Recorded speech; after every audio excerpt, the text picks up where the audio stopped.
He's very pragmatic. He's shifted positions on some really fundamental issues. In many ways, he's very technocratic. That was the Washington Post's national editor and former White House correspondent Scott Wilson. He was talking about President Obama, but he could have been talking about James Madison. And we'll find out why in this 4th episode of Presidential.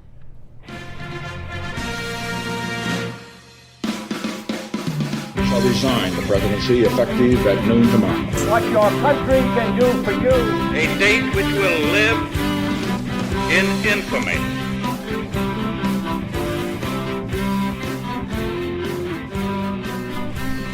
I'm Lillian Cunningham, and we're talking today about our 4th president, James Madison. I have a co-host of sorts for this episode, my colleague Swathi Sharma, who is the Washington Post's digital editor for foreign and national security news. Hi guys, happy to be here. Hi Swathi. Why is Swathi here? Well, she is here because James Madison is our country's first wartime president. The War of 1812 happens while Madison is in office. That's the war where America ends up fighting the British again. And that, of course, ends up being the defining event of Madison's presidency. So a central question we'll be exploring today is whether Madison has left any lasting imprint on how future American presidents would come to use executive power during a national security crisis. So here's the catch. Madison is usually not really remembered best for his presidency, right? His legacy was made almost before his presidency. I mean, if you ask the average American, they'll remember that he was a founding father and that he was the father of the Constitution. But beyond that, maybe the story about Dolly Madison, his wife, who rescues the portrait of George Washington from the burning White House. Right, and the fact that the White House burned under his presidency. Mm-hmm. And that he's short. Thing. And that he's really short. He's 5'4". That actually is what a lot of people you ask know about Madison. Exactly. Is just that they remember he was so short. Exactly. So before Madison, we've had Washington, Adams, and Jefferson. 3 very different men, but all with pretty strong, charismatic personalities. Well, Madison gets to the presidency, and he is not really charismatic. He is very cerebral, very intellectual. He has a legal and analytical mind where he wants to just logically reason through everything. This, of course, is what made him such a powerful author of the Constitution. But on the flip side, those traits made him a less magnetic and compelling leader as president. Our main guest in this episode is Jack Ray Cobb, who's a professor at Stanford University and the preeminent scholar on James Madison. So Swathi did the interview with him. Yep. One of the first things he told me was when he goes swimming at the Stanford pool every morning and he does his laps, the person he thinks about is James Madison, which is amazing. It is amazing. But yes, I started by just asking him to give me some background about his road to the presidency. To me, the most interesting thing about Madison is that he really found who he was and what he wanted to be only when the Revolution broke out. As a young man back in Virginia in the early 1770s, he was kind of aimless. I mean, he wasn't just sitting around moping, but he didn't really have a clear direction in life. He was unmarried. His father was still running Montpelier, the family plantation. He was the eldest of 10 children. His father's namesake, James Madison Jr. He must have been bookish as a kid, and of course, if you're stuck in Orange, Virginia, every time I go to Montpelier, they're like, God, what an isolated place this is. I mean, even now, I'm only 100 miles from Washington, so it's not that isolated. But then it was really pretty close to the Virginia frontier. I mean, it's kind of the boonies in 18th century culture. And the same thing's true in Monticello. So I think a lot about what is the nature of intellectual life. If you're someone super smart, like Madison, Jefferson, you have to spend long periods on your own in the Virginia countryside. So you did a lot of reading, and you did a lot of thinking. He couldn't go to graduate school because graduate school didn't really yet exist, although Princeton University now likes to call Madison their first graduate student because he stuck around a bit after he finished his Bachelor of Arts. And then the Revolution came along, and it gave him a career. He really found out who he was. really comes alive as an adult once he starts serving in first the Virginia Provincial Convention, then the Virginia Assembly, then the Virginia Council, then the Continental Congress, then the Virginia Legislature again, and so on and so on and so on. And the interesting thing about Madison is I think he had an unusual set of strengths, and that he was a deeply empirical thinker. He tried to reason analytically, but he also tried to theorize it. He tried to think abstractly about, or somewhat abstractly, about the nature of Republican government. So Madison has this set of intellectual strengths that cements his status among the Founding Fathers. His passion and his strong suit is really that he's constantly studying and thinking through political theory. He was a part of a group who wrote the Constitution, but he did two very, very crucial things. One is that he wrote the Bill of Rights, and those are the first 10 amendments in the beginning of the Constitution. That are particularly focused on individual liberties. Right, exactly. And two, he co-wrote a series of arguments that we now know as the Federalist Papers. So these were pamphlets in which he explained the Constitution to the average person and advocated for why the Constitution should be passed. So throughout all this time, at the country's beginning, Madison's very close with Thomas Jefferson. The two of them are both from Virginia. Their homes at Montpelier and Monticello are not too far from each other. And they first meet back in 1776 when they're both in the Virginia House of Delegates and they're serving together on the Committee of Religion. Jefferson and Madison end up being friends and political allies throughout their lives.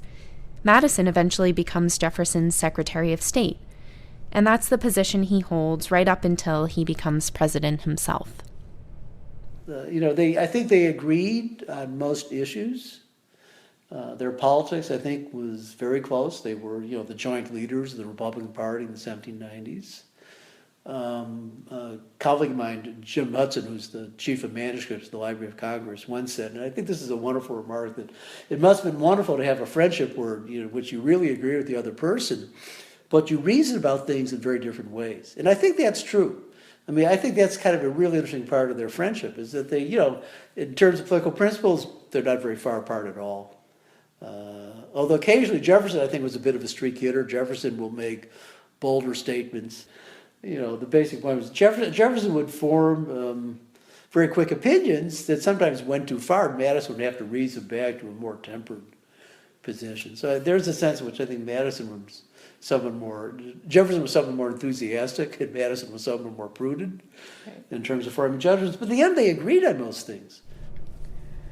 They're similar in a lot of ways, but their physical appearance, they're completely different. Well, Jefferson is 6'2". He's actually a little taller than George Washington, but Jefferson slouched, so he didn't right. look He's as tall. almost a foot taller than Madison.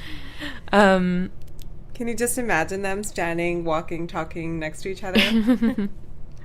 Well, he was short and he was slight, and so I like to tell my students, if he played basketball, he wouldn't post up inside.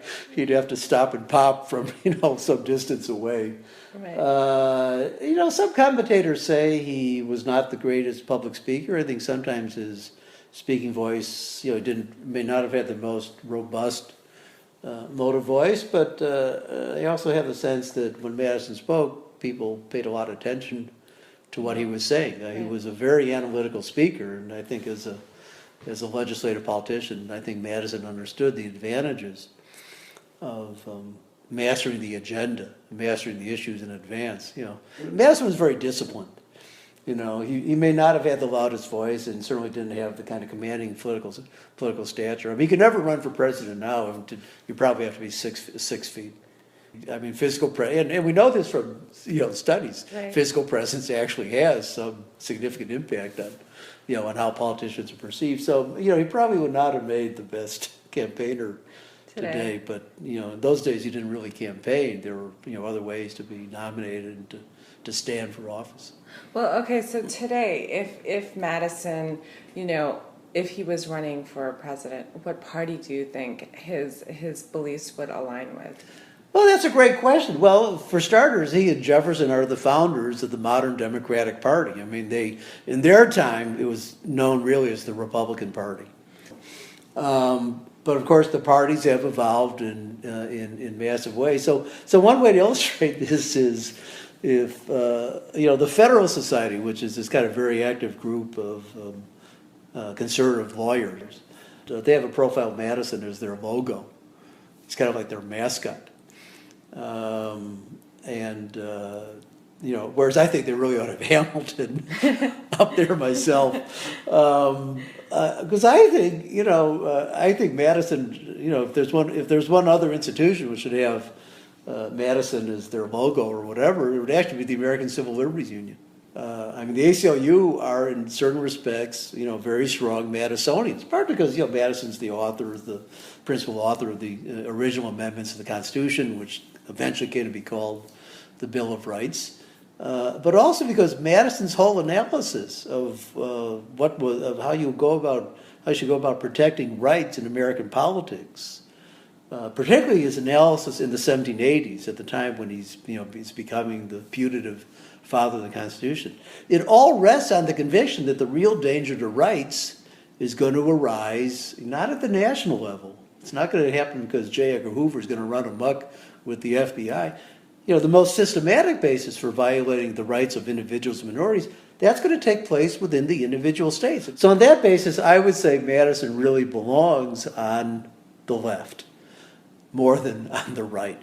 The more controversial aspect of this involves thinking about how do we think about the relationship between the Constitution, which Madison did so much to write, and the current impasse in national politics, which is really a complete mess. Nobody who looks at the American political scene today would argue that our system is functioning as well as it should function.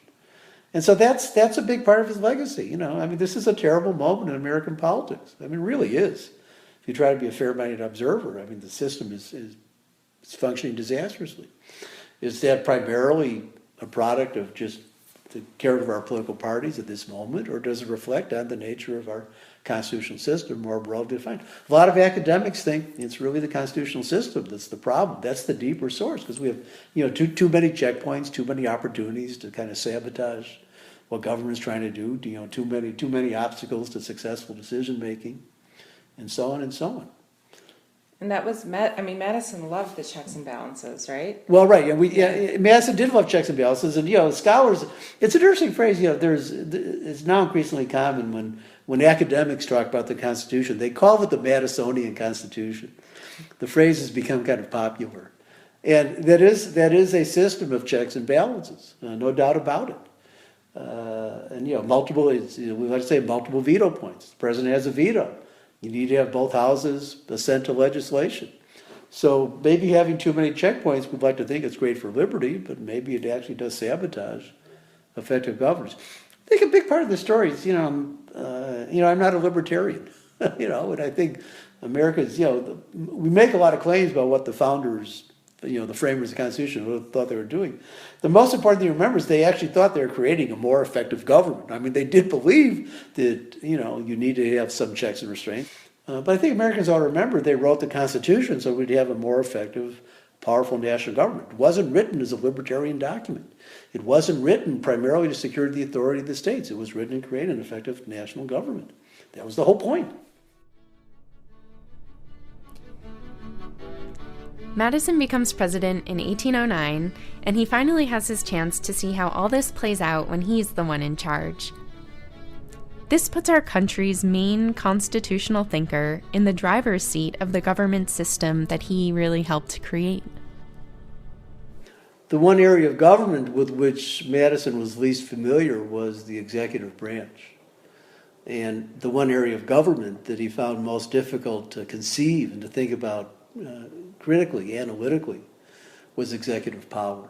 Madison's principal experience and his principal concern really lay with legislative power. It lay, I think, with the nature of collective deliberation, how it is that you get groups of people together to try to decide what had to be done. So the nature of executive power, he didn't have a great grasp of that. Hamilton had a much more sophisticated sense of the potentialities of executive power. In the 1790s, Madison and Jefferson find themselves spending a lot of time trying to figure out how to catch up to Hamilton politically. So it's only really, I think, after Madison went into executive office that I think he really started to kind of come to grips with what the actual exercise of executive power meant.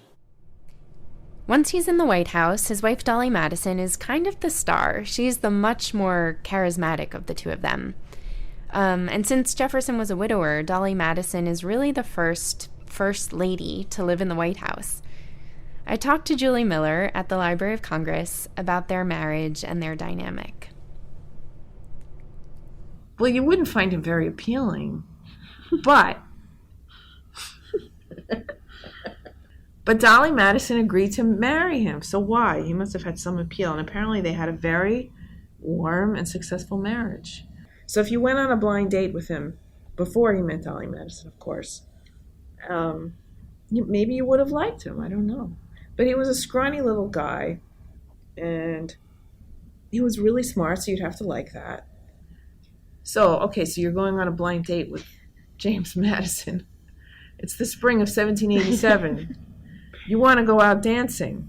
No, because he is writing an essay about ancient republics.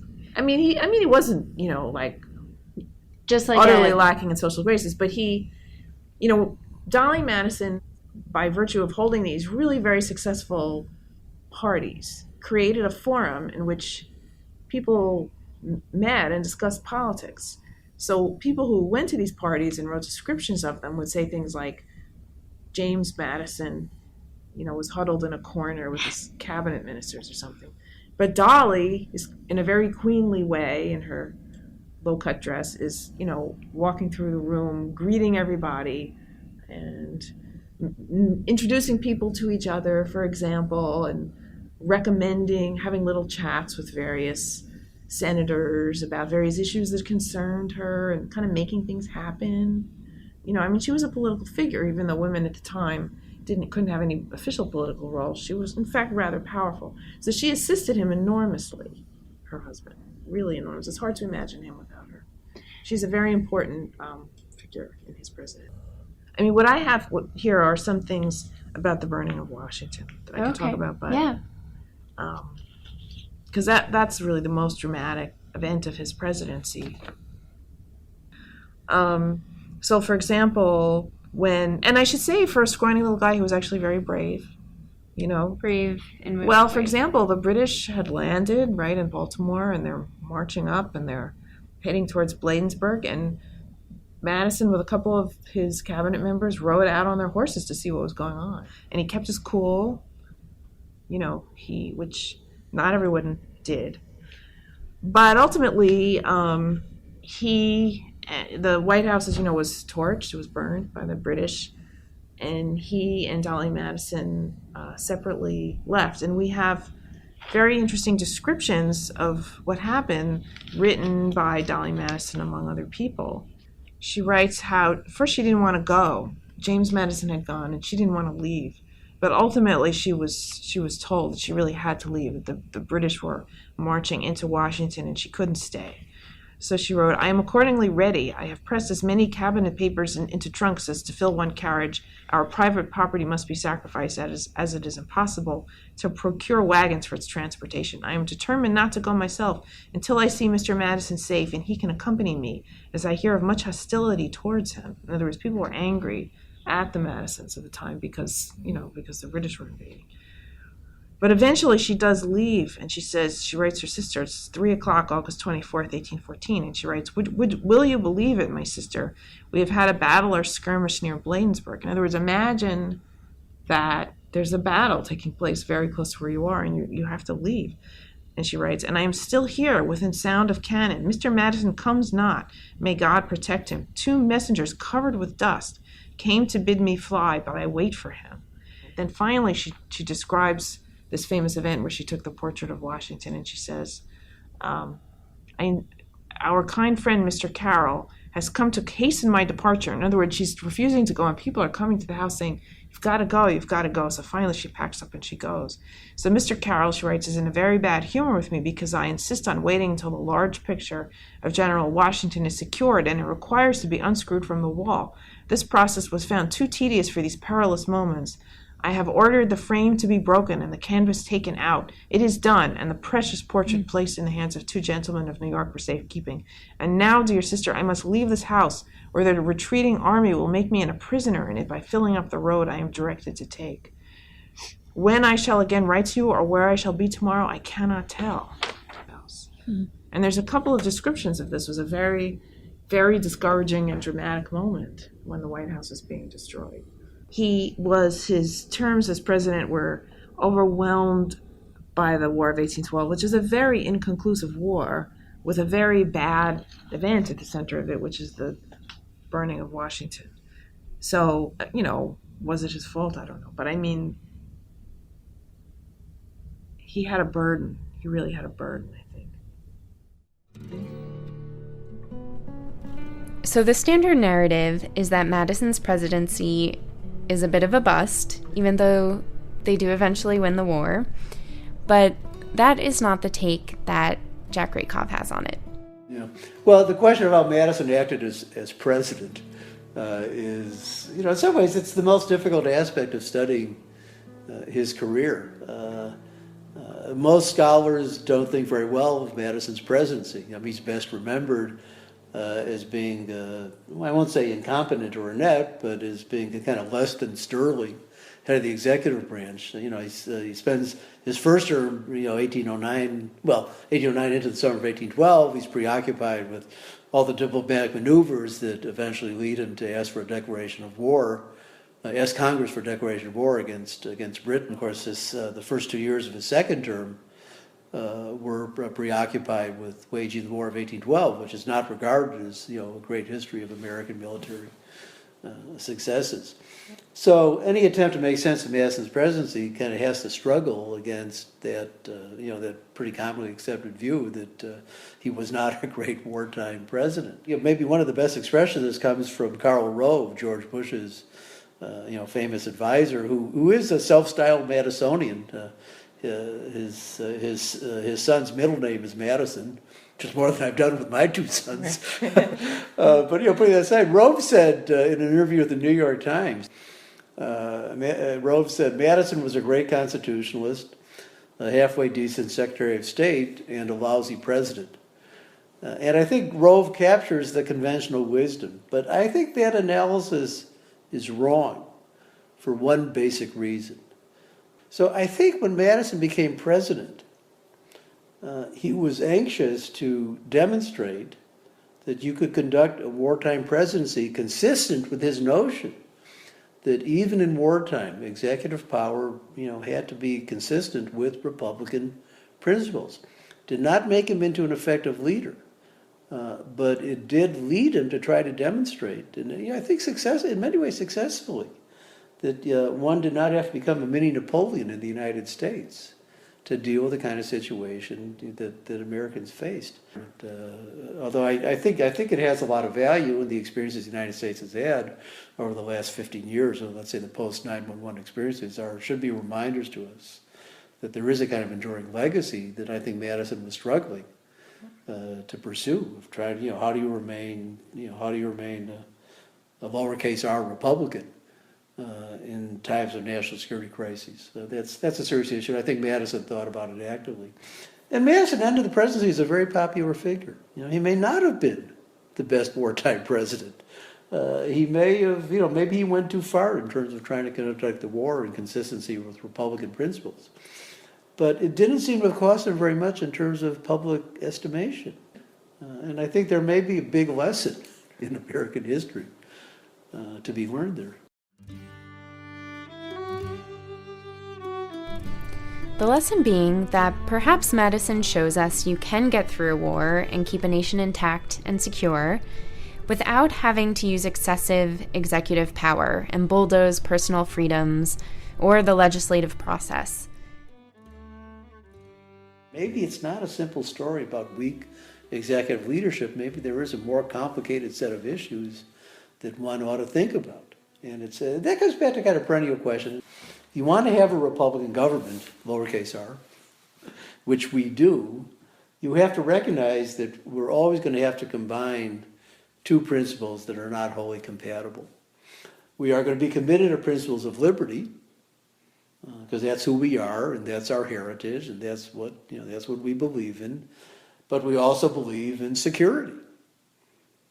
And it'd be nice to say that there's some constant calculus to figure out what the optimal outcome is in any given situation. But of course there isn't. The way in which the ACLU thinks about civil liberties is not quite the same as, how people on the right will do so.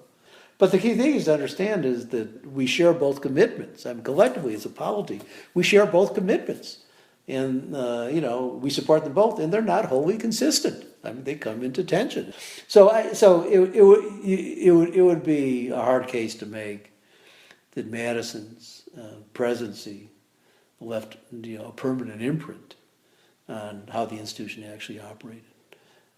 But that's not the same thing as saying perhaps a study of Madison's presidency might illuminate points that are still worth thinking about. Some of those points we're thinking about are, well, one, how do methodical, analytical thinkers fare in the Oval Office today? And two, how hard is it to do today what Madison did in wartime? That is, uphold the Constitution and preserve individual liberties while still ultimately keeping this country safe. For that, I thought it would be interesting to talk to Scott Wilson, whose voice you heard at the very beginning of the episode. He's the Washington Post's national editor, and he was also our former chief White House correspondent.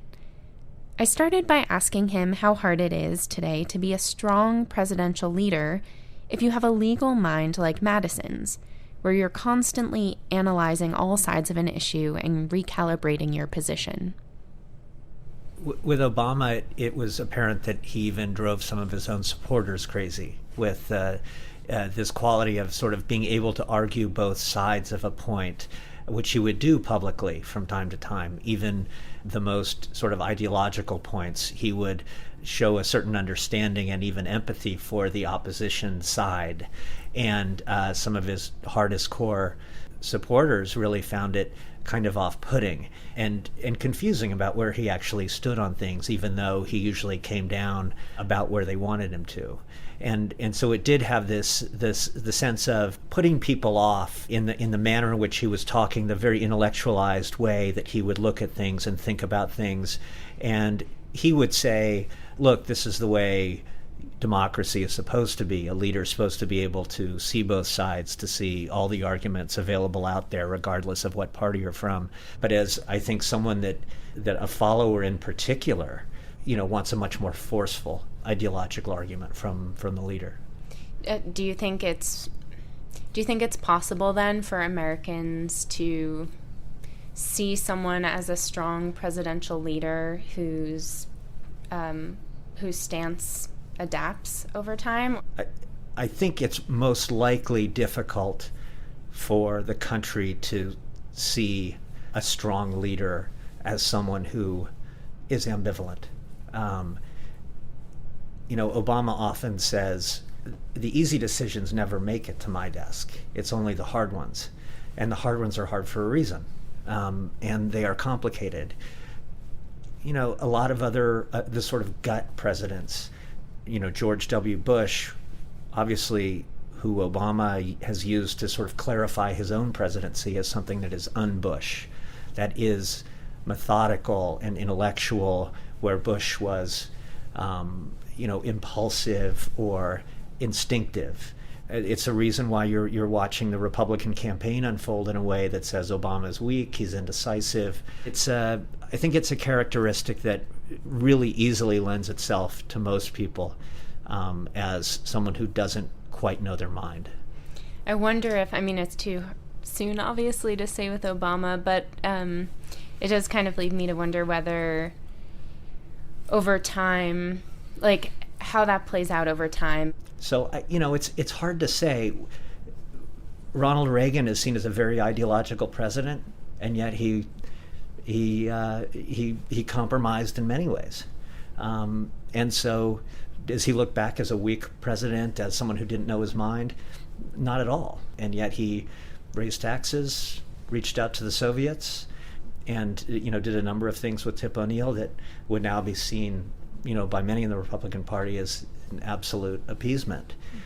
So it's hard to know how history's going to judge and whether ideological presidents come out as more important ones than the more pragmatic. Maybe the most sort of fascinating aspect of his leadership has been how he's understood the role of commander-in-chief and what his primary responsibility is as a commander-in-chief. You know, the wartime presidents of the past expressed very little doubt, expressed basically nothing but certainty that what they were doing and where we were overseas and what we were trying to accomplish was right. And Obama, he's always felt a certain pull toward the soldiers themselves, the troops themselves, in a way that I think to many is very moving and to others can feel a bit crippling when you are trying to win wars and you're trying to talk about them in a way that warriors like to be talked to, about glory and accomplishment and sacrifice and achievement, not about suffering and returning home as different people. And so it's a very, again, it really depends on your taste, what you want to hear from the president and who you are, and do you really want soul searching from a wartime president, or do you want certainty? And what about that challenge of balancing personal liberties and national security? How does that play out today? You know, in so many ways, the question is precisely the same. And Obama, you know, in one of his early speeches at the National Archives, talked about the acceptance of torture and interrogation, detention in Guantanamo Bay, and the you know, the surveillance state of the NSA, and pledged that the country would be different by the time he left office. In some ways it is, in some ways it isn't. Not being able to close Guantanamo is one issue, but not being able to do much about, not wanting to do much about the surveillance state, and very reluctantly being pulled into that after the Edward Snowden revelations. And you begin to see that this is a president who does not like to send troops into war, but has other ways that are legally ambiguous and morally ambiguous. If you talk about drone strikes and the attendant civilian casualties, that is his way of fighting. So it's a balance he's talked about a bit too.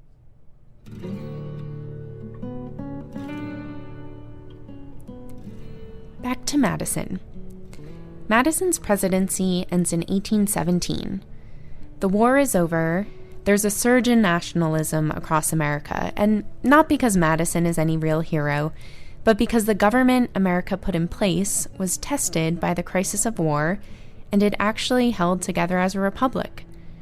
He returns to his home at Montpelier in Virginia, and he continues reading, writing, and thinking about politics throughout his retirement. In fact, just recently, a legal historian at Boston College, her name is Mary Sarah Bilder, she used forensic techniques and found that Madison continued to significantly revise his notes about what happened at the Constitutional Convention all the way up until his death.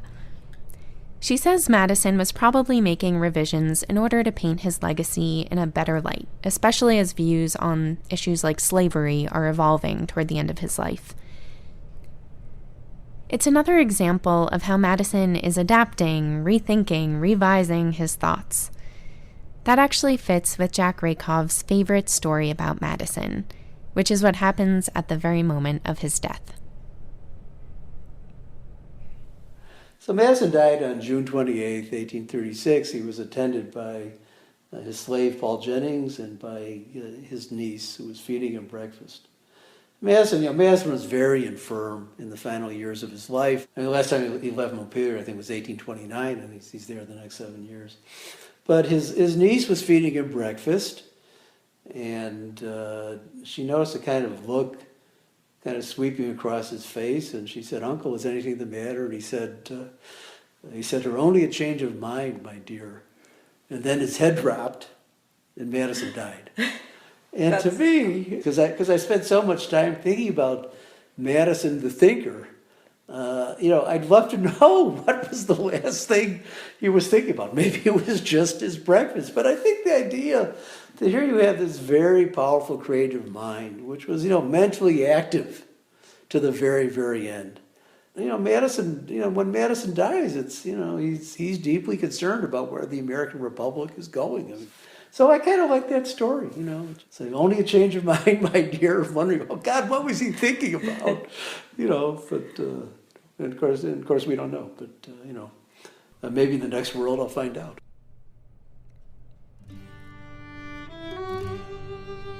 This brings us to the end of the James Madison episode, but just one last footnote. Dolly Madison lives on for some years after his death, and she falls into near destitute poverty. She has to sell off Montpelier, and she also eventually sells Madison's papers to the Library of Congress. One of their slaves, Paul Jennings, who's actually one of the men who helped save that portrait of George Washington from the burning White House, and who was also with James Madison when he died, he ends up writing a memoir. And in it, he writes that toward the end of Dolly's life, quote, "She was in a state of absolute poverty, and I think sometimes suffered for the necessaries of life." Paul Jennings then goes on to say that he, quote, "occasionally gave her small sums from my own pocket, though I had years before bought my freedom of her." There's probably no more powerful way to end the episode than that. So now this really is the end of our James Madison episode. Next week, we'll be talking about James Monroe. Among other things, we'll look at the interesting twists and turns of the legacy of the Monroe Doctrine. And we'll also take more of a look at the personal finances of presidents and how a number of them, including Monroe, ended up in debt. Special thanks this week to my guests Swathi Sharma, Jack Ray Cobb, Julie Miller, and Scott Wilson. Music for the podcast is by Dave Wessner. And as always, if you want more facts and discussion about Madison, or to see images actually from his home at Montpelier, you can find us on Twitter and Instagram all week talking about Madison at presidential_WP. Have a great week.